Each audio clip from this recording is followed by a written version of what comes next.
அழைக்கிறார் இயேசு ஆண்டவர், ஆவலாய் நாம் செல்லுவோம். அழைக்கிறார் இயேசு ஆண்டவர், ஆவலாய் நாம் செல்லுவோம். அவர் பலியில் கலந்திட, அவர் ஒளியில் நடந்திட, அவர் பலியில் கலந்திட, அவர் ஒளியில் நடந்திட, சாட்சிகளாய் என்று வாழ்ந்திட இந்நாளிலே அழைக்கிறார் இயேசு ஆண்டவர், ஆவலாய் நாம் செல்லுவோம்.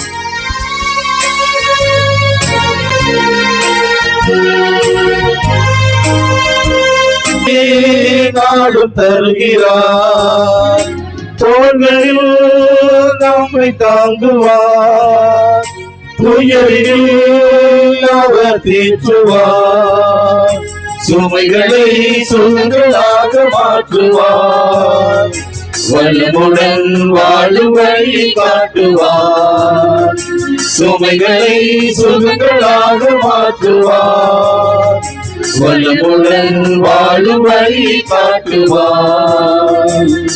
வாருங்களோருடலாய் இணைந்திடுவோம், வானக தந்தையை நாம் வணங்கிடுவோம். அழைக்கிறார் இயேசு ஆண்டவர், ஆவலாய் நாம் செல்லுவோம்.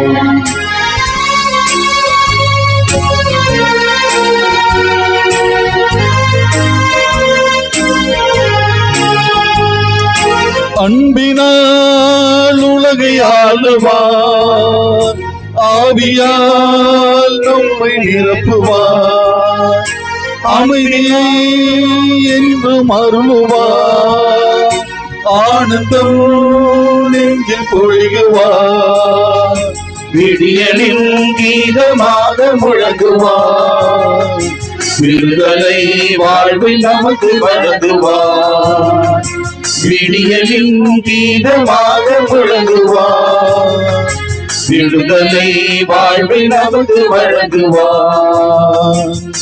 வாருங்களோருடனாய் இணைந்திடுவோம், வானக தந்தையை நாம் வணங்கிடுவோம். அழைக்கிறார் இயேசு ஆண்டவர், ஆவலாய் நாம் செல்லுவோம். இயேசுவில் பிரியமானவர்கள் அனைவரும் கண்களை மூட்டுவோம். கடவுளுடைய இந்த உயிருள்ள பலியில் பக்தியுடனும் தகுதியுடனும் பங்கெடுக்க நம்முடைய உடலையும் உள்ளத்தையும் தயார் செய்வோம்.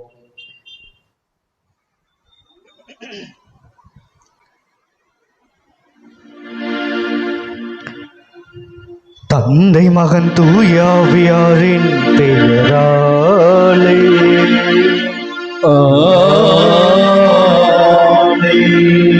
நம் ஆண்டவராகிய இயேசு கிறிஸ்துவின் அருளும் கடவுளின் அன்பும் தூய ஆவியாரின் புறவும் உங்கள் அனைவரோடும் இருப்பதாக.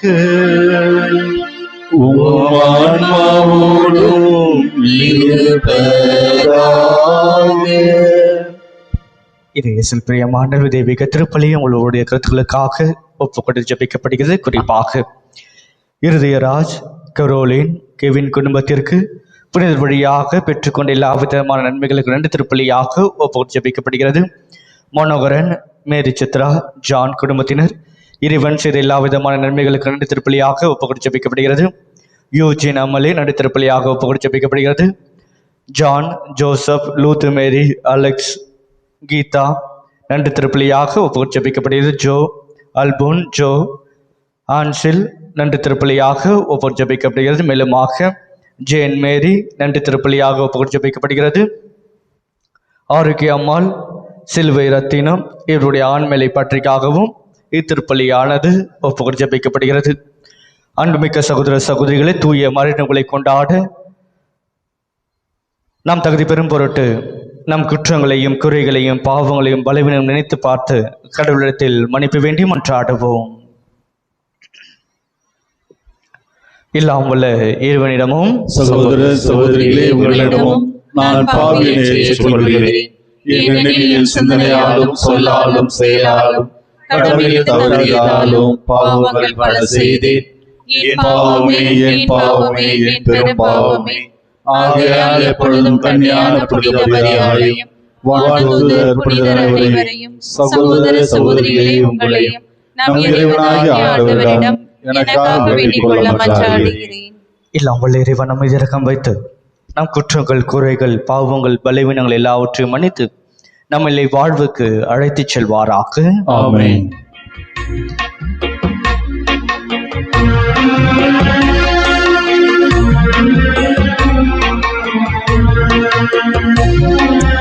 ஆண்டவரே இரக்கமாயிரும். ஆண்டவரே இரக்கமாயிரும். கிறிஸ்துவே இரக்கமாயிரும். கிறிஸ்துவே இரக்கமாயிரும். ஆண்டவரே இரக்கமாயிரும். ஆண்டவரே இரக்கமாயிரும்.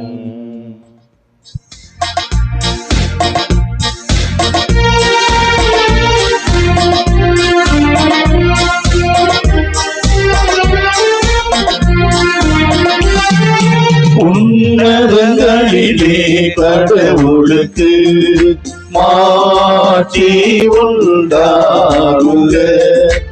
உலகினிலே நல்மனதோர்க்கு அமைதி உண்டாகுக. புகழ்கின்றோம் யாவும் உம்மையே, வாழ்த்துகின்றோம் இறைவனே. உமக்கு ஆராதனை புரிந்து உம்மை மாட்சிப்படுத்துகின்றோம் யாம். உமது மேலான மாட்சியின் பொருட்டு உமக்கு நன்றி கூறுகின்றோம். ஆண்டவராகிய இறைவனே, இறைவல்லாத விண்ணரசே, ஆற்றல் அனைத்தும் கொண்டு இளங்கும் வல்ல தந்தை இறைவனே, ஒரே மகனாக உதித்த ஆண்டவர் இயேசு கிறிஸ்து இறைவனே, ஆண்டவராகிய இறைவனே, இறைவனின் திரு செம்மறியே, தந்தையினின்று என்றென்றுமாக உதித்த இறைவன் மகனீனே, உலகின் பாவம் போக்குபவரே, தீரம் மீது இறங்குவீர். உலகின் பாவம் போக்குபவரே, எங்கள் மன்றாட்டை ஏற்றருள்வீர். தந்தையின் பல பக்கம் வீற்றிருப்பவரே, நீரம் மீது இறங்குவீர். ஏனெனில் இயேசு கிறிஸ்துவே, நீர் ஒருவரே தூயவர். நீர் ஒருவரே ஆண்டவர், நீர் ஒருவரே உன்னதர். தூய ஆவியாரோடு தந்தை இறைவனின் ஆட்சியில் இருப்பவனே.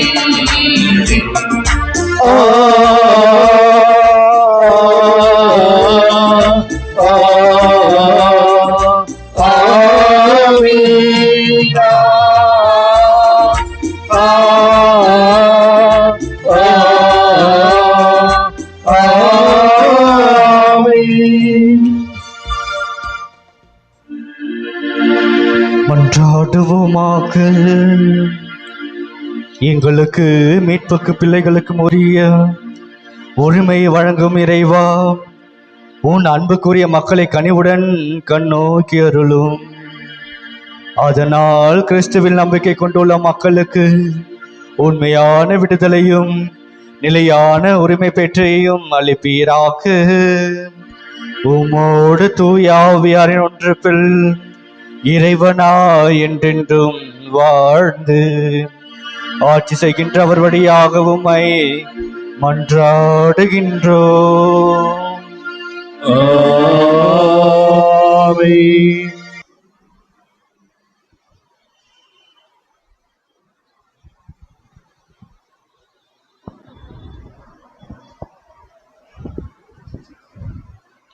சாலமோனின் ஞானநூலிலிருந்து வாசகம். அதிகாரம் 9, இறை திருவசனங்கள் 13 முதல் 18 வரை. சாலமோனின் ஞான நூலிலிருந்து வாசகம். அதிகாரம் 9, இறை திருவசனங்கள் 13 முதல் 18 வரை. கடவுளின் திட்டத்தை அறிபவர் யார்?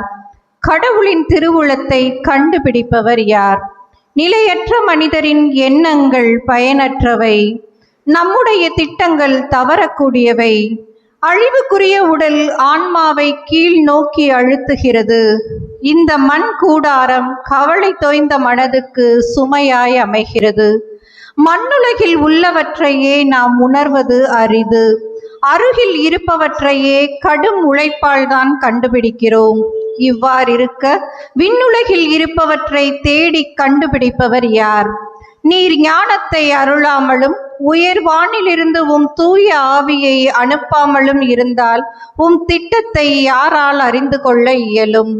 இவ்வாறு மண்ணுலகில் வாழ்வோருடைய வழிகள் செம்மைப்படுத்தப்பட்டன. உமக்கு உகந்தவற்றை மனிதர் கற்றுக்கொண்டனர். ஞானத்தால் மீட்பு அடைந்தனர். ஆண்டவரின் அருள் வாக்கு. இறைவனுக்கு நன்றி.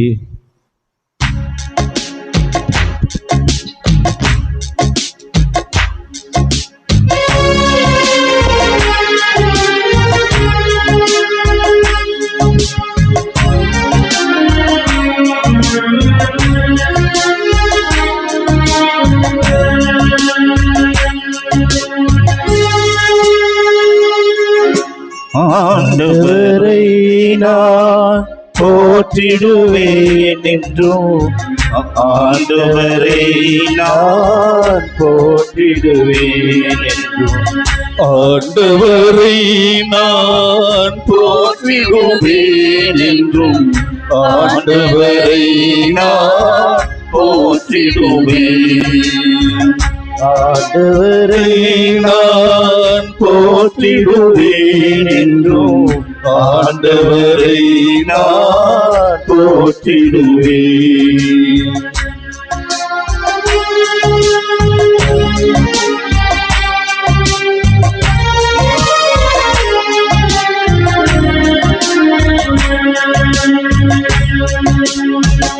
ஆண்டவரை நான் போற்றிடுவேன் என்றும், அவர் புகழை நானும் பாடிடுவேன்.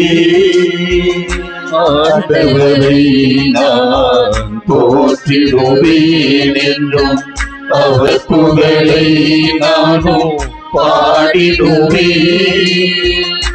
என் ஆன்மாவில் பெருமை கொள்ளும்,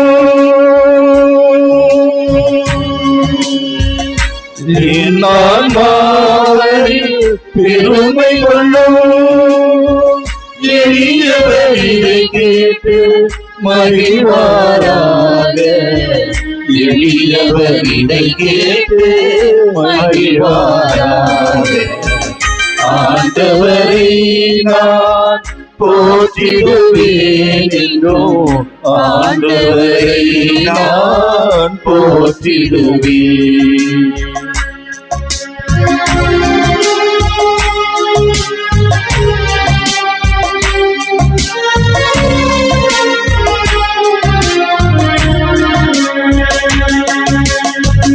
ஆண்டவரை நம்பி வாழ்வோரை சுற்றி ஆண்டவர் தூதர் என்றும் காத்திடுவார்.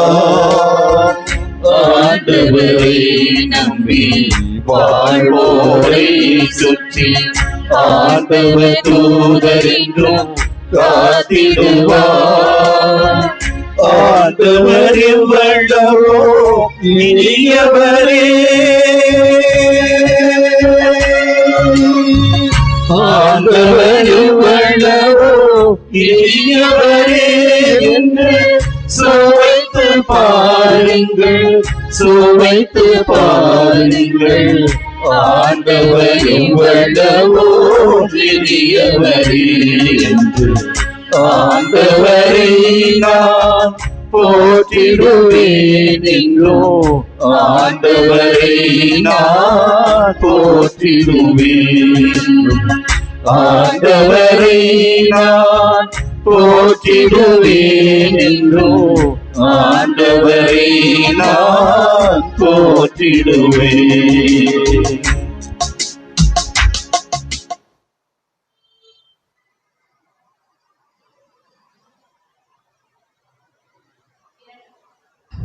இரண்டாம் வாசகம். இனி அவனை நீர் அடிமையாக அல்ல, உம்முடைய அன்பார்ந்த சகோதரனாக ஏற்றுக்கொள்ளும். திருத்தூதர் பவுல் பிலமோனுக்கு எழுதிய திருமுகத்திலிருந்து வாசகம். இறை வார்த்தைகள் 9-10 மற்றும் 12-17 முடிய. அன்புக்குரியவரே, கிறிஸ்து இயேசுவின் தூதுவனாக அவர் பொருட்டு கைதியாக இருக்கும் பவுலாகிய எனக்கு சிறையில் இருந்தபோது பிள்ளையான ஒனேசிமுக்காக உம்மிடம் வேண்டுகிறேன். அவனை உம்மிடம் திரும்ப அனுப்புகிறேன். அவனை அனுப்புவது என் இதயத்தை அனுப்புவது போலாகும்.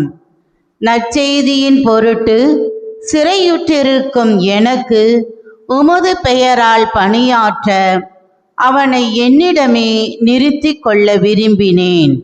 ஆனால் நீ செய்யும் நன்மையை கட்டாயத்தினால் செய்யாமல் மனமாற செய்ய வேண்டுமென்று நினைத்தே உம்முடைய உடன்பாடின்றி எதையும் செய்ய நான் விரும்பவில்லை. அவன் என்றும் உம்மோடு இருக்க உம்மை விட்டு சிறிது காலம் பிரிந்திருந்தான் போலும். இனி அவனை நீர் அடிமையாக அல்ல, அடிமையை விட மேலானவனாக, அதாவது உம்முடைய அன்பார்ந்த சகோதரனாக ஏற்றுக்கொள்ளும். அவன் என் தனிப்பட்ட அன்புக்குரியவன். அப்படியானால் மனிதன் என்னும் முறையிலும் ஆண்டவரை சார்ந்தவன் என்னும் முறையிலும் அவன் எத்துணை மேலாக உம் அன்புக்குரியவனாகிறான். எனவே நமக்குள்ள நட்புறவை கருதி என்னை ஏற்றுக்கொள்வது போல் அவனையும் ஏற்றுக்கொள்ளும். ஆண்டவரின் அருள்வாக்கு. இறைவனுக்கு நன்றி.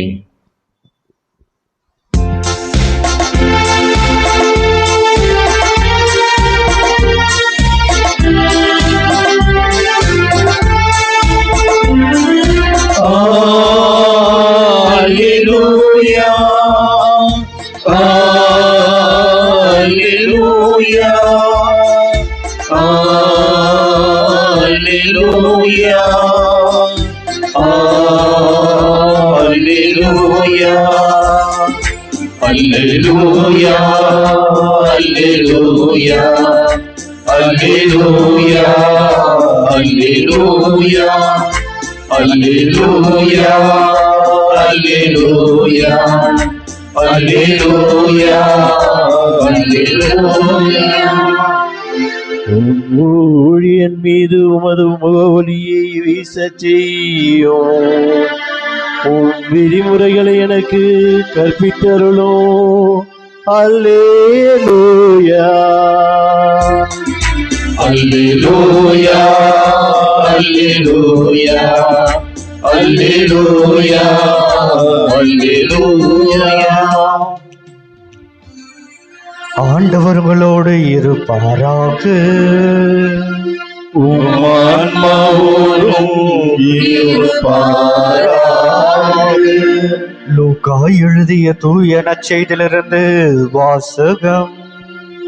ஆண்டவரே மாட்சி உமக்கே.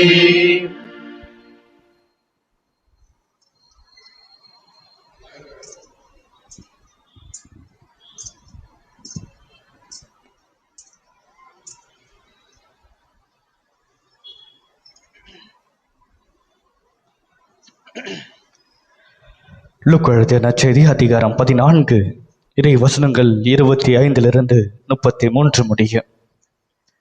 அக்காலத்தில் பெருந்திரளான மக்கள் இயேசுவோடு சென்று கொண்டிருந்தனர். அவர் திரும்பி பார்த்து அவரிடம் கூறியது, என்னிடம் வருபவர் தம் தந்தை, தாய், மனைவி, பிள்ளைகள், சகோதர சகோதரிகள் ஆகியோரையும், ஏன் தம் உயிரையுமே என்னை விட மேலாக கருதினால் அவரின் சீடராய் இருக்க முடியாது. தம் சிலுவை சுமக்காமல் என் பின் வருபவர் எனக்கு சீடராய் இருக்க முடியாது.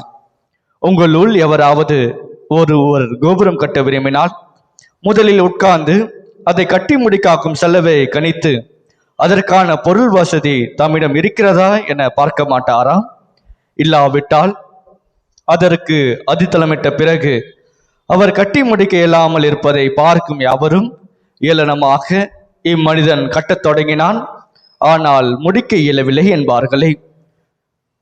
வேறு ஒரு அரசரோடு போர் தொடுக்கும் போது அரசர் ஒருவர் 20,000 பேருடன் தமக்கு எதிராக வருபவரை 10,000 பேரை கொண்டு எதிர்க்க முடியுமா என்று முதலில் உட்கார்ந்து சிந்தித்து பார்க்க மாட்டாரா?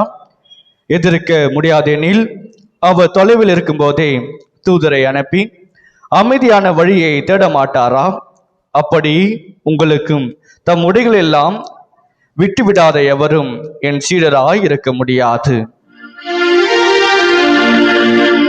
ஆண்டவரின் அருள்வாக்கு. கிறிஸ்துவே உமக்கு புகழ்.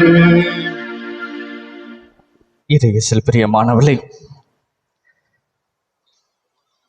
இன்றைய இறைவார்த்தை முழுவதும் சீடத்துவ வாழ்வை மையமாக நமக்கு கொடுக்கப்பட்டிருக்கிறது. இயேசு சென்று கொண்டிருக்கின்ற பொழுது பெருந்திரளமான மக்கள் கூட்டமாக அவரோடு சென்று கொண்டிருக்கிறார்கள். தலைவனுக்கு அவனை பின்பற்றுகிறவர்கள் கூட்டமாக இருந்தால் மகிழ்ச்சியாக இருக்கும், ஆனந்தமாக இருக்கும். ஆனால் இந்த நேரத்தில் இயேசு அவர்களை பார்த்து, நீங்கள் எந்த நோக்கத்திற்காக என்னை பின்பற்றுகிறீர்கள் என்பதை சிந்தித்து பாருங்கள். எனக்கு கூட்டம் முக்கியம் அல்ல, மக்கள் என்னை புகழ வேண்டும், அரசனாக வேண்டும் என்பது முக்கியம் அல்ல.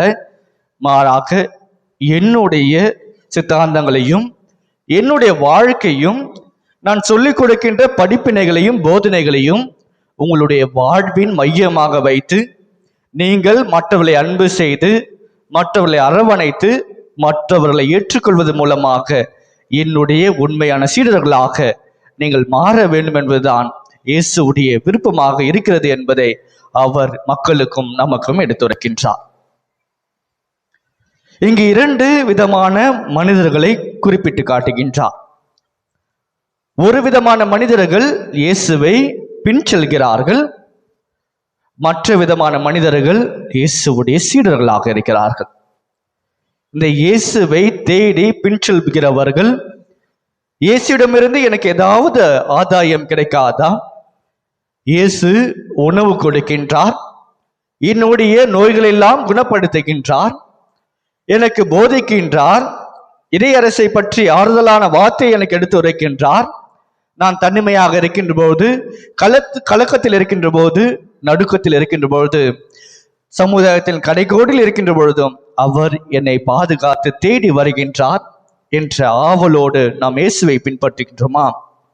அல்லது இயேசுதான் உண்மையான மெசியா, இயேசுதான் உண்மையான மீட்பர், அவருடைய பாத அடிச்சுவடியில் நானும் பின்பற்ற போகின்றேன், என்னுடைய வாழ்க்கை என்னுடைய சிந்தனைகளுக்கும் சொல்லுக்கும் என்னுடைய விருப்பு இருப்புக்கும் அன்றி இயேசுவை, அவருடைய சிந்தனைகளை என்னுடைய சிந்தனைகளாக ஏற்றுக்கொண்டு, அவருடைய பணியை என்னுடைய பணியாக ஏற்றுக்கொண்டு, அவர் எடுத்துக்கின்ற அந்த இறையரசு பணியை என்னுடைய வாழ்வின் மூச்சாக ஏற்றுக்கொண்டு நான் இந்த சீடத்துவ வாழ்வில் நான் பயணிக்கப் போகின்றேனா என்பதை சிந்தித்து பார்க்கதான் இன்றைய இறை வார்த்தை நமக்கு எடுத்துரைக்கின்ற அழைப்பாக இருக்கிறது. இயேசுவில் பிரியமானவர்களே, இயேசு கிறிஸ்து இந்த உலக இருக்கின்ற உறவு முறைகளை விட்டுவிட சொல்கின்றார். அதற்கு முக்கியத்துவம் கொடுக்காமல் இருக்க சொல்கின்றார். ஏனென்றால் உறவு முறை நம்முடைய வாழ்க்கைக்கு அடிப்படையான தேவையாக இருக்கிறது. அப்படி இருக்கின்ற பொழுது இதற்காக இயேசு எப்படி சொல்கின்றார் என்பதை சிந்தித்து பார்க்கின்ற பொழுது, நாம் இந்த உறவு முறைகளில் முக்கியத்துவம் கொடுத்து கொண்டிருந்தால் என்னுடைய கணவனுக்கும் மனைவிக்கும் பிள்ளைகளுக்கும் பெற்றோர்களுக்கும் என்னுடைய உறவினர்களுக்கும் அல்லது இந்த உலகத்தில் இருக்கின்ற பொருட்கள் மீது என்னுடைய மனதை முழுமையாக செலுத்தியிருந்தால் நான் கடவுளை மையப்படுத்தி என்னுடைய வாழ்க்கையை வாழ மாட்டேன். இயேசு இவற்றிற்கு அன்பு செய்யுங்கள், இவர்களுக்கு முக்கியத்துவம் கொடுங்கள், அதை தாண்டி இயேசு கிறிஸ்துவாகிய மெஸ்ஸியாவுக்கு முக்கியத்துவம் கொடுத்து வாழுங்கள் என்பதுதான் இயேசு இந்த நாளில் எடுத்துரைக்கின்ற செய்தியாக இருக்கிறது. நம்முடைய வாழ்க்கையில் பிரியாரிட்டி ரொம்ப அவசியம். எது முன்னிலைப்படுத்த வேண்டும், எது இரண்டாவதாக, எது மூன்றாவதாக, எது நான்காவதாக வரிசைப்படுத்த வேண்டும் என்பதை நாம் தெரிந்திருக்க வேண்டும். அப்படி தெரியாவிட்டால் நம்முடைய வாழ்க்கை வெறும் மேலோட்டமான வாழ்க்கையாக தான் இருக்கும் என்பதை நாம் புரிந்து கொள்ள வேண்டும். இதில் முதலாவதாக இருக்க வேண்டியது இயேசு கிறிஸ்து. இயேசு கிறிஸ்து என்றால் இயேசு கிறிஸ்துவுடைய போதனைகளையும் இயேசு கிறிஸ்துவனுடைய படிப்பினைகளையும் இயேசு கிறிஸ்து விட்டு சென்ற அந்த இறையரசனுடைய விளிம்புகளையும் நம்முடைய வாழ்க்கையின் மையமாக வைத்து, வாழ்க்கையின் முதலாவதாக வைத்து நம்முடைய வாழ்க்கையை வாழ வேண்டும்.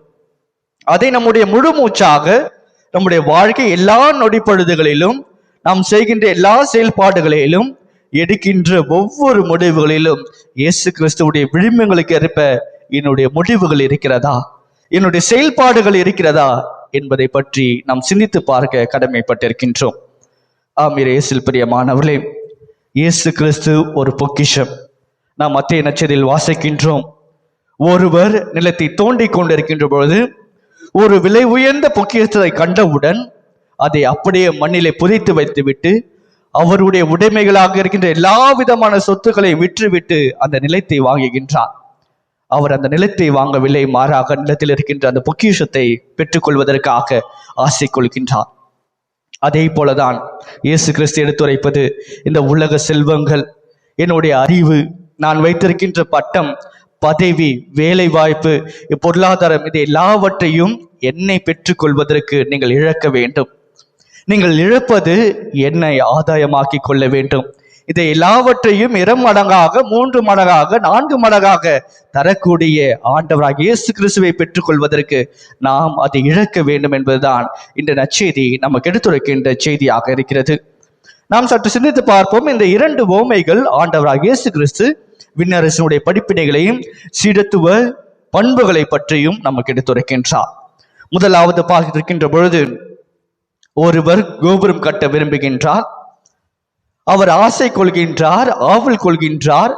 எனவே அவர்கிட்ட இருக்கின்ற எல்லா விதமான பொருட்களையும் சேர்த்து வைத்து, பணத்தையும் சேர்த்து வைத்து, இதை என்னால் கட்டி முடிக்க முடியுமா என்று சிந்தித்து பார்ப்பார் அல்லவா? அதே போலதான் இயேசுவை பின்பற்ற முடியும் என்றால் நீங்கள் சிந்தித்து பார்க்க வேண்டும். கத்தோலிக்க கிறிஸ்துவம் என்பது ஒரு மதம் அல்ல, அது ஒரு வாழ்க்கை முறை. இந்த கத்தோலிக்க கிறிஸ்துவத்தில் முழுமையாக என்னுடைய செயல்பாடுகளை ஈடுபடுத்திக் கொள்ள முடியுமா? அது தருகின்ற போதனைகளையும் படிப்பினைகளையும் என்னுடைய வாழ்வின் மையமாக வைத்து என்னுடைய வாழ்க்கையை வாழ முடியுமா என்பதை நாம் சிந்தித்து பார்க்க வேண்டும். நாம் சிறு வயதில் இருக்கின்ற பொழுது எனக்கு திருமுழுக்கு கொடுத்து விட்டார்கள், அறிவு தெரிந்த பிறகு எனக்கு ஞானஸ்தானம் கொடுத்து விட்டார்கள், உறுதி பூசலை பெற்று விட்டேன் என்று அப்படி அல்லாமல் என்னால் இந்த கத்தோலிக்க திரு அவை போதிக்கின்ற படிப்பினைகளை முழுமையாக எந்த விதமான முரண்பாடும் இன்றி ஏற்றுக்கொண்டு வாழ முடியுமா என்பதை பற்றி நாம் சிந்தித்து பார்க்க வேண்டும். ஏனென்றால் பல நேரங்களில் நாம் கத்தோலிக்க கிறிஸ்தவர்களாக மேலோட்டமாக இருந்து கொண்டிருக்கின்றோம், ஆழத்திற்கு செல்லவில்லை, நம்முடைய வேர்களுக்கு செல்லவில்லை. ஏனென்றால் இந்த உலகத்தில் நம்முடைய பார்வை மேலோங்கி இருக்கிறது. இந்த உலக ஆசைகளுக்கும் சிற்றின்ப ஆசைகளுக்கும் உடல் இச்சைகளுக்கும் நாம் பல நேரங்களில் முக்கியத்துவம் கொடுத்து வாழ்ந்து கொண்டிருக்கின்றோம். இயேசுவை விட்டுவிட்டு அன்னை மரியாதை ஒதுக்கி வைத்துவிட்டு இந்த உலகத்தில் இருக்கின்ற மனிதர்களையும் உலகத்தில் இருக்கின்ற பொருட்களையும் நாம் பிடித்து வைத்துக் கொண்டிருக்கின்றோம். இயேசு அதை தான் இன்ற நாளில் நமக்கு எடுத்துரைக்கின்றார். நீங்கள் எது முக்கியமாக பிடித்து வைத்திருக்கிறீர்களோ அதை விட்டு விடுங்கள். எது உங்களுடைய வாழ்க்கைக்கு மையமாக நீங்கள் வைத்திருக்கிறீர்களோ அதை இழந்து விடுங்கள். மாறாக நான் கொடுக்கின்ற தூய ஆவியானவரை பெற்றுக்கொள்ளுங்கள். என்னை நீங்கள் பிடித்து வைத்திருக்கின்ற பொழுது நீங்கள் வாழ்வு பெறுவீர்கள், நிலை வாழ்வை உரிமை பெறாக பெற்றுக்கொள்வீர்கள். நீங்கள் மட்டும் பெற்றுக்கொள்ள மாட்டீர்கள். நீங்கள் எங்கெல்லாம் செல்கிறீர்களோ, யாரிடத்தெல்லாம் உங்களுடைய பிரசனம் இருக்கிறதோ அவர்களும் நிலை வாழ்வை பெற்றுக் கொள்வார்கள் என்பதுதான் இயேசு நமக்கு எடுத்துரைக்கின்ற செய்தியாக இருக்கிறது. இயேசுவில் பிரியமானவர்களே, திருமுழுக்கு பெற்ற ஒவ்வொரு கிறிஸ்தவர்களும் இயேசு கிறிஸ்துவுடைய சாட்சிகளாக, இயேசு கிறிஸ்துவுடைய பிரதிநிதிகளாக, மறு கிறிஸ்துவர்களாக வாழதான் அழைக்கப்பட்டிருக்கின்றோம். ஏனென்றால் நம்முடைய செயல்பாடுகள் மூலமாக, நம்முடைய வாழ்க்கையின் மூலமாக, நம்முடைய சிந்தனைகள் மூலமாக, நாம் பேசுகின்ற ஒவ்வொருடைய சொற்களின் மூலமாக நாம் யாரை பிரதிபலிக்கின்றோம்? நம் மீட்பராக இயேசு கிறிஸ்துவை பிரதிபலித்துக் கொண்டிருக்கின்றோம். அப்படி என்றால் நம்முடைய சிந்தனையும் நம்முடைய சொல்லும் நம்முடைய செயலும் எப்படிப்பட்டதாக இருக்க வேண்டும் என்பதை சிந்தித்து பார்க்க கடமைப்பட்டிருக்கின்றோம். அதுதான் இந்த முதல் வாசகம் சாலமோன் ஞான புத்தகத்திலிருந்து நமக்கு கொடுக்கப்பட்டிருக்கிறது. இந்த உலக அறிவு, உலக செல்வம், இதை எல்லாவற்றையும் பெற்றுக்கொண்டிருந்தாலும் தூய ஆவியானவர் நம்மிடத்தில் இல்லை என்றால் இது முற்றிலும் வீணாக இருக்கும். அதை வைத்துக்கொண்டு நாம் தவறான வழிகளில் சென்று கொண்டிருப்போம் என்பதை மிக தெளிவாக இந்த முதல் வாசகம் நமக்கு எடுத்துரைக்கிறது. இரண்டாம் வாசகத்தில் பவுலடிகளார் எடுத்துரைக்கின்றார். சிறையில் இருக்கின்ற பொழுது என்னுடைய சீடனாக எனக்கு ஒருவர் தோன்றிருக்கின்றார், அவரை உங்கள் மத்தியில் அனுப்புகின்றேன். அவர் ஒரு அடிமையாக நீங்கள் பார்க்க வேண்டாம், மாறாக உங்களுடைய சகோதரனாக பாருங்கள் என்று பவுலடிகளார் நமக்கு எடுத்துரைக்கின்றார். இயேசுவில் பிரியமானவர்களே, நாமும் பல நேரங்களில் இந்த சமுதாயத்தினுடைய அடிமட்டத்தில் இருக்கின்ற ஒவ்வொருவர்களையும் நாம் எப்படி பார்த்து கொண்டிருக்கின்றோம்? அவர்களிடத்தில் பணம் இல்லாமல் இருக்கலாம், பதவி இல்லாமல் இருக்கலாம், நம்முடைய படித்த அறிவு இல்லாமல் இருக்கலாம், ஆனால் கடவுள் மீது அவர்களுக்கு முழுமையான நம்பிக்கை இருக்கிறது. அவர்களும் கடவுளால் படைக்கப்பட்ட மக்களாக இருக்கிறார்கள். இந்த சமுதாயத்தில் ஒடுக்கப்பட்டவர்களையும் ஓரக்கட்டப்பட்டவர்களையும் விளிம்பினில் இருக்கிற மக்களையும் நாம் தேடி சென்று அவர்களுக்கு இயேசுவை பிரதிபலிக்க வேண்டும் என்பதுதான் நமக்கு கொடுக்கப்பட்டிருக்கின்ற கடமையையும் பொறுப்பாகவும் இருக்கிறது என்பதை நாம் மறந்துவிடக்கூடாது. எப்படிப்பட்ட இயேசுவை கொடுக்க போகின்றோம்? அதுவும் நம்மிடத்தில் தான் இருக்கிறது. நாம் எப்படிப்பட்ட இயேசுவை நாம் அனுபவித்துக் கொண்டிருக்கின்றோம்? இரக்கமுள்ள இயேசு, அமைதியான இயேசு, எப்படிப்பட்ட பாவங்களை செய்தாலும் நம்மை மன்னிக்கக்கூடியவராக இருக்கின்ற அந்த இயேசுவை நம்முடைய வாழ்க்கையின் மூலமாக, நம்முடைய செயல்பாடுகளின் மூலமாக நமக்கு அடுத்து இருப்பவர்களுக்கு நாம் அதை காட்ட கடமைப்பட்டிருக்கின்றோம் என்பதை மறந்துவிடக்கூடாது. எனவே அவர் இருக்கின்ற காலங்களில் தூய ஆவியானுடைய துணை வேண்டுவோம். தூய ஆவியானுடைய உடனிருப்பை நாம் பெறாவிட்டால் நம்மளால் எதையும் செய்ய இயலாது. அதுவும் கத்தோலிக்க கிறிஸ்தவ வாழ்வு நெறிமுறைகளுக்கு ஏற்ப நம்மளால் வாழ இயலாது என்பதை நாம் மறந்துவிடக்கூடாது. எனவே தூய ஆவியானுடைய உடனிருப்பை வேண்டி நாம் இயேசுவுடைய பிரதிநிதிகளாக மாற இறையருள் வேண்டி இணைவோம் திருப்பலியில். ஆமேன். அனைவரும் எழுந்திருந்து நம்முடைய விசுவாசத்தை அறிக்கையிடுவோம்.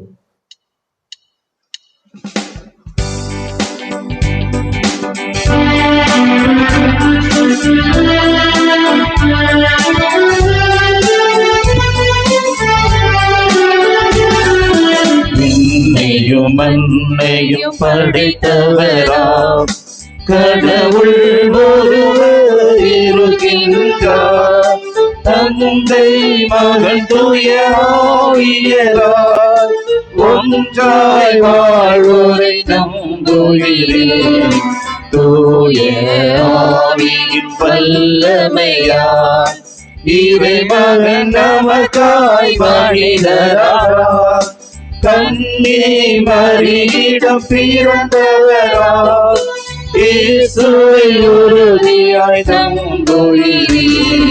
பிலாத்துவின் ஆட்சியில் பாடுபட்டார், சிலுவையில் இறந்து அடக்கப்பட்டார். மூன்றாம் நாளில் உயிர்த்தெழுந்தார், இறப்பின் மீது வெற்றி கொண்டார். விண்ணகம் வாழும் தந்தையிடம் அரியணை கொண்டு இருக்கின்றார். உலகம் முடியும் காலத்திலே நடுவரை திரும்பவும் வந்திடுவார். தூய ஆவியாரை நம்புகிறேன், பாரினில் அவர் துணை வேண்டுகிறேன். பாவ மன்னிப்பில் தூய்மை பெற்று பரிவார வாழ்வில் நிலைத்திடுவேன். திரு அவை உரைப்பதை நம்புகிறேன், புனிதர்களுறவை நம்புகிறேன். உடலின் உயிர்ப்பை நிலை வாழ்வை உறுதியுடனே நம்புகிறேன்.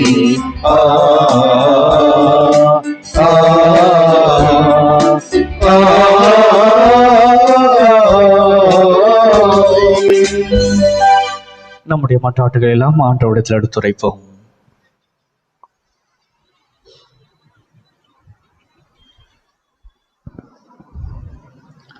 உங்கள் பதில். எல்லாம் வல்ல இறைவா, எங்கள் மன்றாட்டை கேட்டருளும். எல்லாம் வல்ல இறைவா, எங்கள் மன்றாட்டை கேட்டருளும். இறைவா, கடவுளின் திட்டத்தை அறிபவர் யார்? ஆண்டவரின் திருவுளத்தை கண்டுபிடிப்பவர் யார் என்று கேள்வி எழுப்புகிறது இன்றைய முதல் வாசகம். திட்டத்தையும் திருவுளத்தையும் அன்றாட வாழ்வில் நாங்கள் அறிந்து கொள்ள ஞானத்தையும் ஆவியையும் வரமருள இறைவா உம்மை மன்றாடுகின்றோம். எல்லாம் வல்ல இறைவா, எங்கள் மன்றாட்டை கேட்டருளும். இறைவா, நம்பிக்கையாளர்களில் தலைவன் அடிமை என்ற பேதமில்லை என்று இரண்டாம் வாசகத்தில் எங்களுக்கு உணர்த்துகின்றீர். நம்பிக்கை கொண்ட நாங்கள் அனைவரும் ஒருவருக்கொருவர் சகோதர உறவில் நிலைத்திருக்க தேவையான பரந்த உள்ளத்தை வரமருள இறைவா உம்மை மன்றாடுகின்றோம். எல்லாம் வல்ல இறைவா, எங்கள் மன்றாட்டை கேட்டருளும். இறைவா, உம்முடைய திருமகன் சீடத்துவத்தின் விலையை எங்களுக்கு எடுத்துரைத்தார்.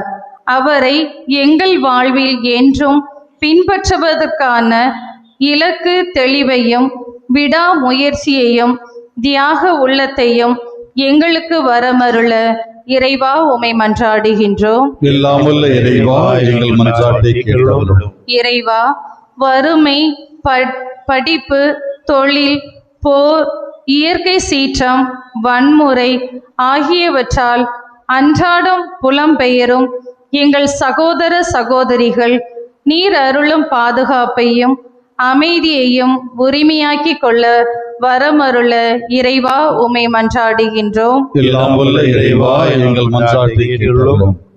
இறைய சிலப்பிரியமானவர் நம் ஒவ்வொருடைய தேவைகளையும் எதிர்பார்ப்புகளையும் ஏக்கங்களையும் யாரிடத்தில் வெளியே சொல்ல முடியாத பலவிதமான கஷ்டங்களையும் போராட்டங்களையும் உள்மன காயங்களையும் ஆண்டவரிடத்தில் எடுத்துரைப்போம்.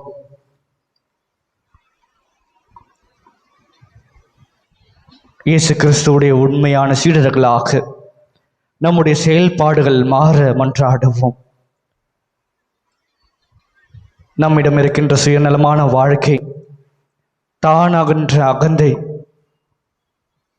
விட்டு கொடுக்காத நிலை, சகோதர சகோதரிகளை மன்னிக்காத நிலை எல்லாவற்றிலிருந்து முழுமையாக விடுதலை அளித்து மனமாற்றம் அடைந்து கடவுளை பிரதிபலிக்கின்ற மகளாக மகனாக மாற உருக்கமாக மன்றாடுவோம்.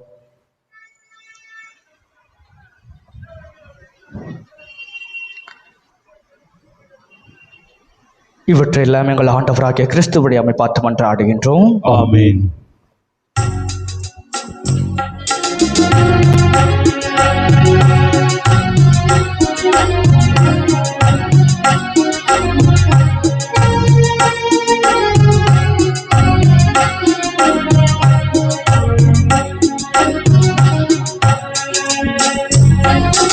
என்னை உன்னிடம் தந்தேன், என்னை ஏற்றிடுவாய் இறைவா. என்னை உன்னிடம் தந்தேன், என்னை ஏற்றிடுவாய் இறைவா. இருப்பதெல்லாம் கொடுத்து விட்டேன், உன்னை போல் மாற்றிடுவார். என்னை உன்னிடம் தந்தேன், என்னை ஏற்றிடுவாய் இறைவா.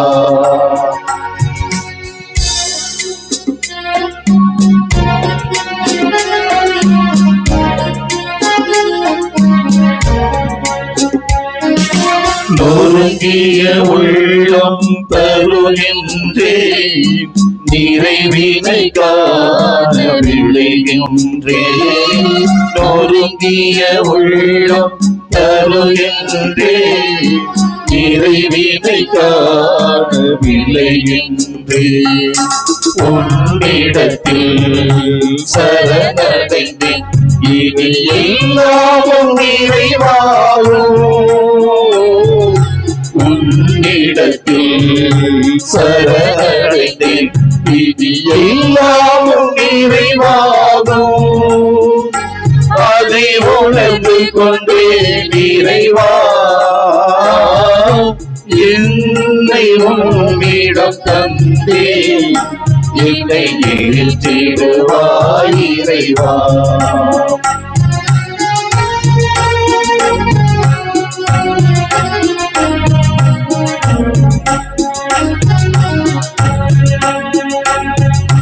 கொடுப்பது இன்பம் காண்கின்றேன், கோடி சுகம் அதில் பெறுகின்றேன். கொடுப்பது இன்பம் காண்கின்றேன், கோடி சுகம் அதில் பெறுகின்றேன். என்னிடத்தில் என்ன உண்டு, எல்லாம் நீ தந்த கொடைதானே. என்னிடத்தில் என்ன உண்டு, எல்லாம் நீ தந்த கொடைதானே. அதை ஏற்றிக்கொள்ளாய் இறைவா, என்னை உம்மிடம் தந்தேன், என்னை ஏற்றிடுவாய் இறைவா. அன்புமிக்க சகோதர சகோதரிகளே, என்னுடைய உங்களுதுமான இப்பலை எல்லாம் உள்ள தந்தையாகியவனுக்கு ஏற்றதாக முடியும் என்று ஆடுங்கள். ஆண்டவர் தமது பேரை புகழ்ச்சிக்காகவும் ஆட்சிக்காகவும் நமது நன்மைக்காகவும் புனித திரு அவை அனைத்து நலனுக்காகவும் உமது கையில் பலியை ஏற்றுக்கொள்வாராக. இறைவா, உண்மையான இறைப்பற்றுக்கும் அமைதிக்கும் காரணரே, மாண்புக்குரியமை காணிக்கை வழியாக தகுந்த முறையில் வழிபட உம்மை வேண்டுகின்றோம். அதனால் தூய மறைநூல்களின் உண்மையான உணர்வோடு பங்கேற்பதன் வழியாக நாங்கள் ஒன்றுபடுவோமாக. எங்கள் ஆண்டவராகிய கிறிஸ்து வழியாக உம்மை மன்றாடுகின்றோம்.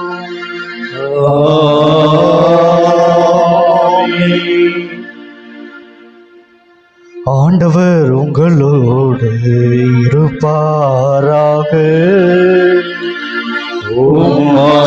ஆன்மாவோடும் இருப்பாராக.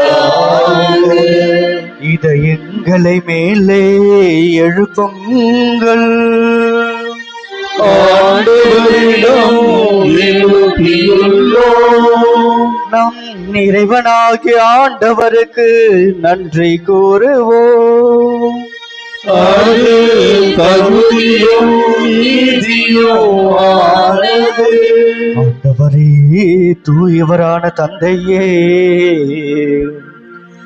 என்றும் உள்ள எல்லாம் வல்ல இறைவா, எங்கள் ஆண்டவராகிய கிறிஸ்து வழியாக என்னாலும் எவ்விடத்திலும் நாங்களும் உமக்கு நன்றி செலுத்துவது மெய்யாகவே தகுதியும் நீதியும் ஆகும்.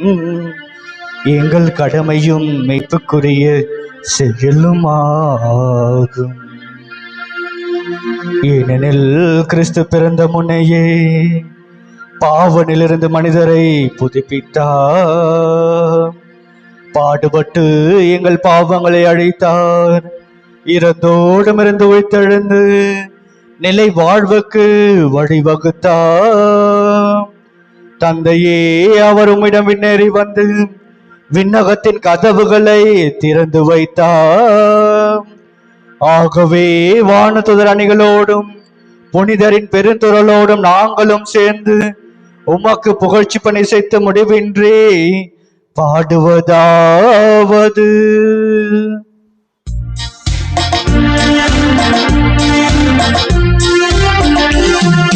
தூயவர் தூயவர் தூயவர் வான்படைகளின் கடவுளாம் ஆண்டவர்.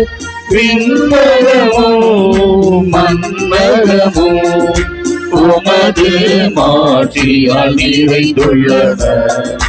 உன்னதங்களிலே ஓசன்னா, உன்னதங்களிலே ஓசன்னா. ஆண்டவர் பெயரால் வருகிறவர் ஆசி பெற்றவர். உன்னதங்களிலே ஓசன்னா, உன்னதங்களிலே ஓசன்னா. இறையேசுவில் பிரியமானவளே, இது உன்னதமான நேரம். மனித உழைப்பின் பயணமான இந்த அப்பமும் ரசமும் நம் மீட்பரும் கடவுளுமான இயேசு கிறிஸ்துவுடைய திருவுடலாகவும் திரு ரத்தமாக மாறப்போகின்ற நேரம். நம்முடைய தேவைகள், எதிர்பார்ப்புகள், ஏக்கங்கள், உள்மன காயங்கள் எல்லாவற்றையும் இந்த அப்பரச காணிக்கையோடு இணைத்து ஆண்டவருக்கு அர்ப்பணிப்போம். ஆண்டவரே, நீர் மெய்யாகவே தூயவர், தூய்மை அனைத்திற்கும் ஊற்று. ஆகவே உம்முடைய ஆவியை பொழிந்து இக்காணிக்கைகளை தூய்மைப்படுத்த உம்மை வேண்டுகின்றோம். இவ்வாறு எங்கள் ஆண்டவர் இயேசு கிறிஸ்துவின் திருவுடலாகவும் திரு ரத்தமாகவும் இவை எங்களுக்கு மாறுவனவாக. அவர் பாடுபட உளம் கனிந்து தம்மை கையளித்த போது அப்பத்தை எடுத்து நன்றி செலுத்தி அதை பிட்டு தம் சீடர்களுக்கு அளித்து இயேசு கூறியதாவது: அனைவரும் இதிலிருந்து பெற்று உண்ணுங்கள், ஏனெனில் இது உங்களுக்காக கையளிக்கப்படும் என் உடல்.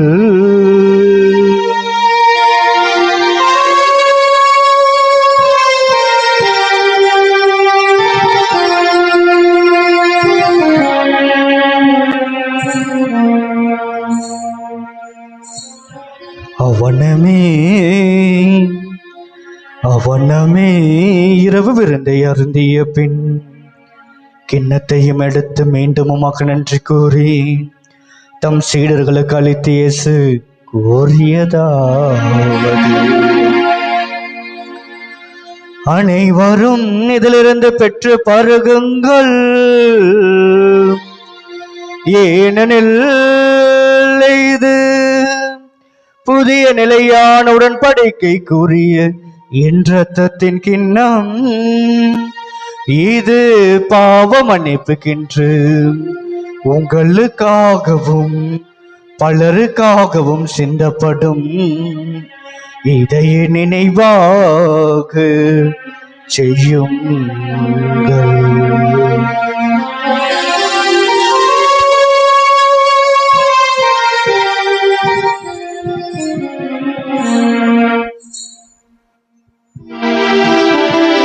நம்பிக்கையின் மறை பொருள்.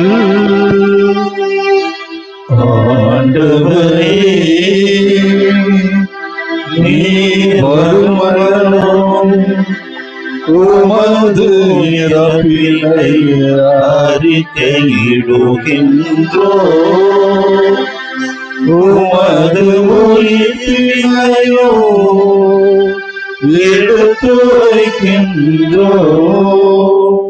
ஆகவே ஆண்டவரே, நாங்கள் கிறிஸ்துவ இறப்பினையும் உயிர்ப்பினையும் கூர்ந்து வாழ்தரும் அப்பத்தையும் மீட்பளிக்கும் கிணத்தையும் உமக்கு ஒப்புக் கொடுக்கின்றோம். திருமுன் நின்று உமக்கு ஊழியம் புரிய தகுந்தவர்களை நீங்கள் ஏற்றுக்கொண்டீர். எனவே உமக்கு நன்றி செலுத்துகின்றோம். மேலும் கிறிஸ்துவின் உடலிலும் இரத்தத்திலும் பங்கு கொள்ளும் எங்களை தூய ஆவியானவர் ஒன்று சேர்க்க வேண்டும் என உம்மை தாழ்மையுடன் ஒன்று ஆடுகின்றோம். ஆண்டவரே, உலகெங்கும் பரவிருக்கும் அது திரு ஆவி நினைக்கொண்டருளும். எங்கள் திருத்தந்தையிலேயோ எங்கள் ஆயர் நிதிநாதன் எல்லா திருநிலையராகிய அனைவரோடும் உமது திரு அவை அன்பில் நிறைவேற செய்தருளும். மேலும் உயிர்த்தெழும் எதிர்நோக்குடன் தொழில் கொள்ளும் எங்கள் சகோதர சகோதரிகளையும் இறந்தோர் அனைவரையும் இரக்கத்துடனே கூர்ந்து உமது திருமுகலினுள் ஏற்றருளும். எங்கள் அனைவரும் மீது இரக்கமாயிரும். கடவுளின் கனித்தாயான புனித மரியா, அவருடைய கணவரான புனித யோசேப்பு, புனித திருத்தூதர்கள், இவ்வுலகில் நமக்கு உந்தராய் இருந்தோர் ஆகிய புனிதர் அனைவருடனும் நாங்கள் நிலை வாழ்வில் பங்குகளும் தகுதி பெற்று திருமகன் இயேசு கிறிஸ்து வழியாக உம்மை புகழ்ந்தேத்தம் வருமருள உம்மை மன்றாடுகின்றோம்.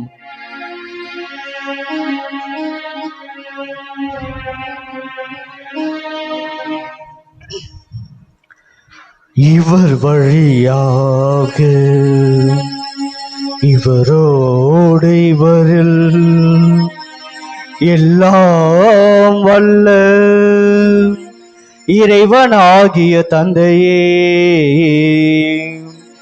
தூய ஆவியாரின் ஒன்றிப்பில் எல்லா புகழும் மாட்சியும் என்றென்றும் உமக்கு உரியதே. ஆமென். ஆமென். ஆமென். மீட்பரின் கட்டளையால் கற்பிக்கப்பட்டு இறை படிப்பினால் பயிற்சி பெற்ற நாம் துணிந்து பாடுவோம். விண்ணுலகில் இருக்கின்ற எங்கள் தந்தையே, உமது பெயர் தூயது என போற்றப் பெறுக. உமது ஆட்சி வருக. உமது திருவுளம் விண்ணுலகில் நிறைவேறுவது போல மண்ணுலகிலும் நிறைவேறுக. எங்கள் அன்றாட உணவை இன்று எங்களுக்கு தாரும். எங்களுக்கு எதிராக குற்றம் செய்வோரை நாங்கள் மன்னிப்பது போல எங்கள் குற்றங்களை மன்னியும். எங்களை சோதனைக்கு உட்படுத்தாதேயும், தீமையிலிருந்து எங்களை விடுவித்தருளும். ஆண்டவரே, தீமை அனைத்திருந்தும் எங்களை விடுவித்து எங்கள் வாழ்நாளில் அமைதியை கனிவுடன் அல்ல உம்மை மன்றாடுகின்றோம். உமது இரக்கத்தின் உதவியால் நாங்கள் பாவத்திலிருந்து எப்போது விடுதலை பெற்று யாதொரு கலக்கமுமின்றி நலமாயிருப்போமாக. நாங்கள் எதிர்நோக்கி இருக்கும் பென்பத்திற்காகவும் எம் மீட்பராக இயேசு கிறிஸ்துவின் வருகைக்காகவும் காத்திருக்கின்றோம். ஆட்சியும் வல்லமையும் மாட்சியும் என்றென்றும் உமதே. ஆண்டவர் இயேசு கிறிஸ்துவை அமைதி உங்களுக்கு விட்டுச் செல்கின்றேன், என் அமைதியே உங்களுக்கு அளிக்கின்றேன் என்றும் திருத்தூதர்களுக்கு மொழிந்தீரே. எங்கள் பாவங்களை பாராமல் உமது திருவுளத்திற்கேற்ப அதற்கு அமைதியும் ஒற்றுமையும் சமாதானத்தையும் சந்தோஷத்தையும் அளித்தருள்வீராக. என்றென்றும் வாழ்ந்து ஆட்சி செய்கின்றவர் நீரே. ஆமென். ஆண்டவருடைய அமைதி உங்களோடு என்றும் இருப்பதாக. ஒருவருக்கொருவர் முகத்தை பார்த்து மலர்ச்சியோடு ஆண்டவர்களும் அமைதியை பகிர்ந்து கொள்வோம்.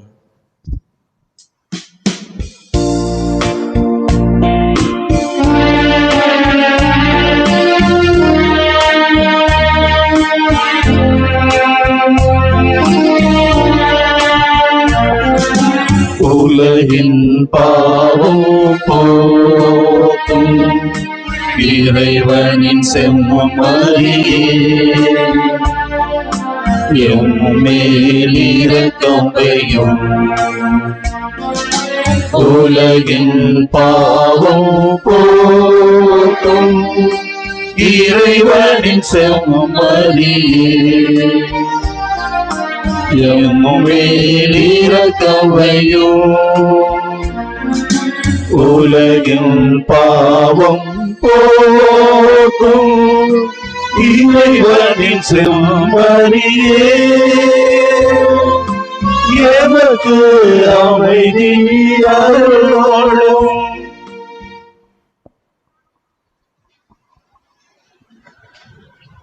இதோ இறைவனின் செம்மறி, இது உலகின் பாவங்களை போக்குபவர். செம்மறின் விருந்துக்கு அழைக்க பெற்றோர் பெற பெற்றோர். ஆண்டவரே, நீர் என் இல்லத்திலிருந்து வர நான் தகுதியற்றவள். ஆனால் ஒரு வார்த்தை மட்டும் சொல்லி அருளும், எனது ஆன்மா நலமடையும்.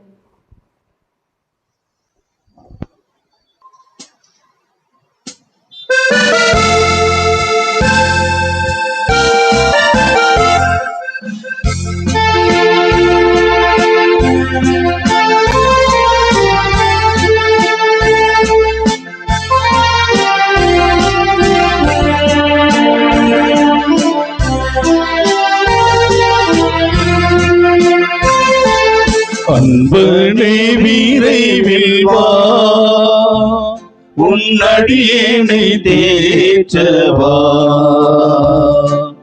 அன்பனே விரைவில் வா, அன்பனே விரைவில் வா, உன் அடியேனை தேற்றவா. அன்பனே விரைவில் வா.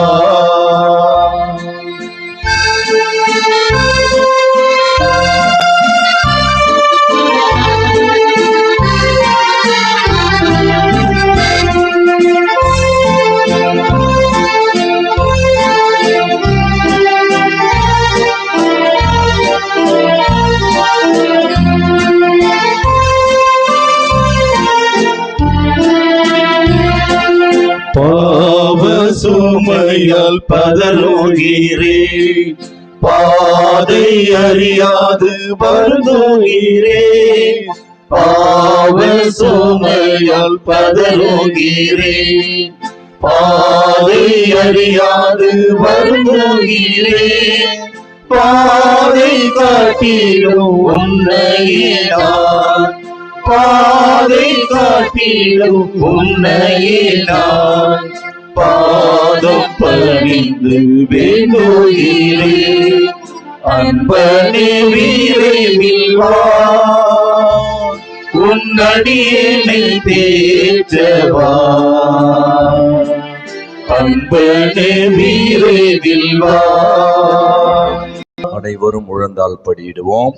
நம்முடைய ஆண்டு திருத்தல பெருவிழாவை முன்னிட்டு விரைவிலே நம்முடைய அருள்தல பங்கிலே விவிலிய குடும்ப அருங்கொடை தியானம் முன் தயாரிப்பு ஜெபத்தை நாம் அனைவரும் இணைந்து ஜெபிப்போம். அந்த ஜெப அட்டை உங்களிடத்திலே கொடுக்கப்படுகிறது, இணைந்து ஜெபிப்போம். அன்பு தந்தையே இறைவா, உம் ஒரே மகன் இயேசுவை உலக மீட்பராக ஏற்படுத்தி உமது இரக்கத்தை எங்களுக்கு அருளினீரே. நாங்கள் உமக்கு நன்றி செலுத்துகின்றோம். இயேசுவே ஆண்டவரே, சாத்தானின் சூழ்ச்சியால் பாவத்திற்கு அடிமைப்பட்ட மனு குலத்தை விடுதலையாக்க உம்மையே வெறுமையாக்கினீர்.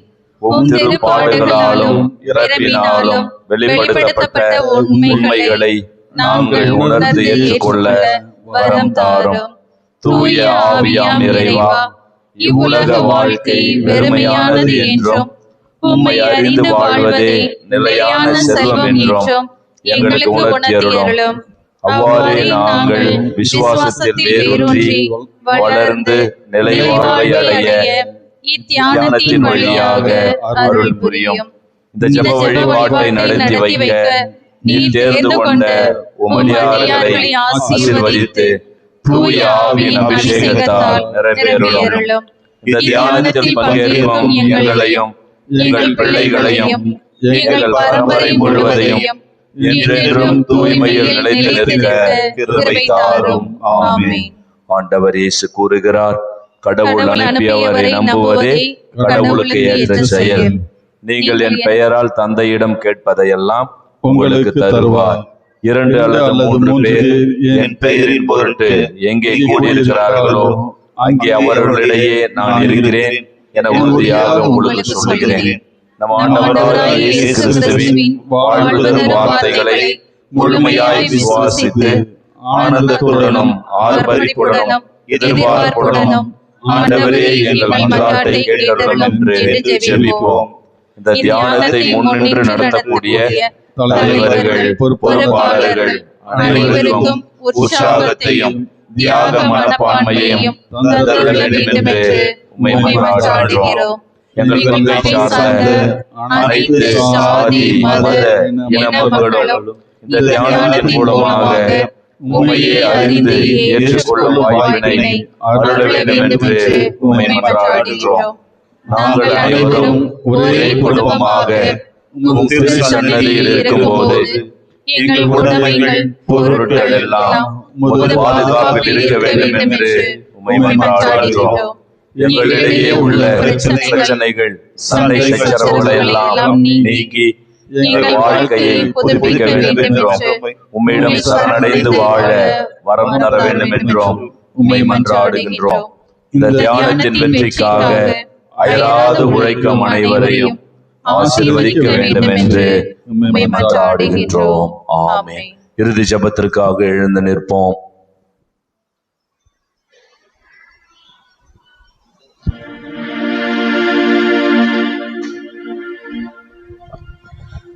உலகின் ஒளி நானே, என்னை பின்தொடர்பவர் இருளில் நடக்க மாட்டார், ஆனால் வாழ்வுக்கு வழிகாட்டும் ஒளியை கொண்டிருப்பார் என்கிறார் ஆண்டவர். நன்றி கூறி மன்றாடுவோமாக. ஆண்டவரே, முது வார்த்தையாலும் விண்ணகவிருந்தாலும் உம் நம்பிக்கையாளருக்கு நீர் உணவளித்து வழங்குகின்றே. இவ்வாறு அன்பு திருமகன் அளிக்கும் மாபெரும் கொடைகளால் நாங்கள் வளம் பெற்று அவரது வாழ்வில் என்று பங்கேற்க தகுதி பெறுவோமாக. என்றென்றும் வாழ்ந்து ஆட்சி செய்கின்ற அவர் வழியாக உம்மை மன்றாடுகின்றோம்.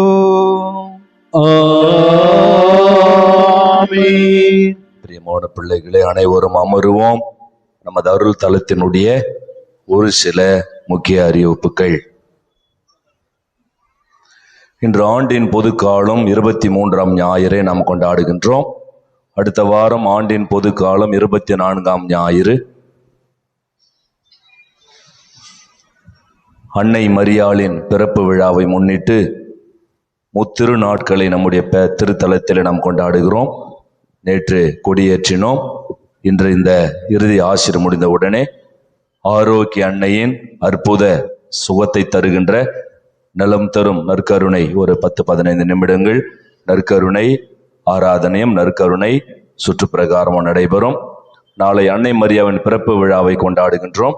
வழக்கம் போல 6 மணிக்கு நற்கருணை ஆராதனையும் 6:30 மணிக்கு திருப்பலியும் நடைபெறும்.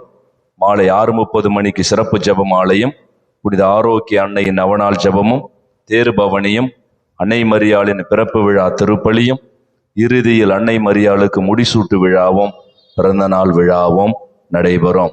வருகின்ற வியாழக்கிழமை மாதத்தினுடைய 2வது வியாழக்கிழமை நலம் தரும் வியாழக்கிழமையாக நாம் கொண்டாடுகின்றோம். வழக்கம் போல காலை மாலை ஜபமாலை, புனிதரின் நவநாள் ஜபங்கள், திருப்பலிகள் நடைபெறும்.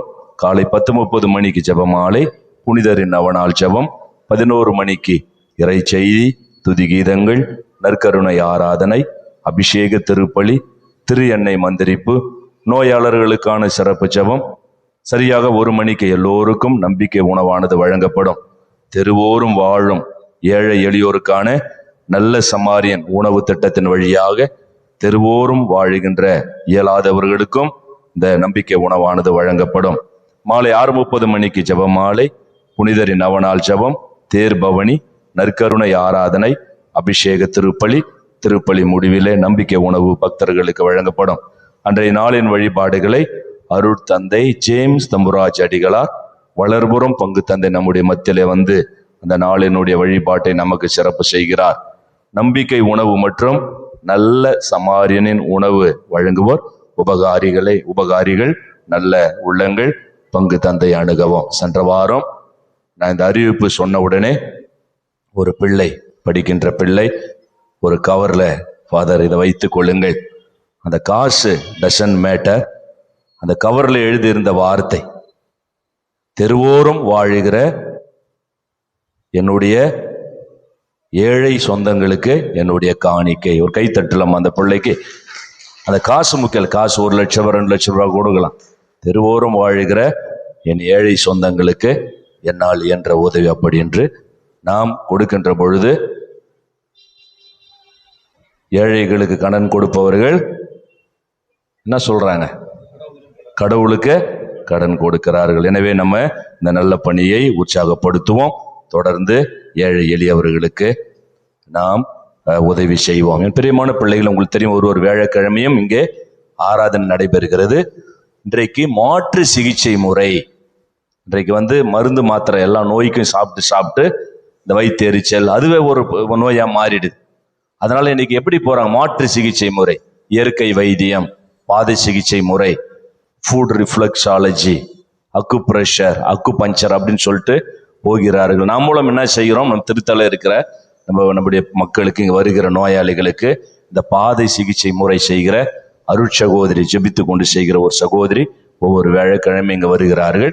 இதை யாராவது பயன்படுத்தி கொள்பவர்கள் இங்கே அந்த வாய்ப்பை பயன்படுத்தி கொள்ளும்படியாய் அன்புடனும் தாழ்மையுடனும் கேட்டுக்கொள்கிறேன்.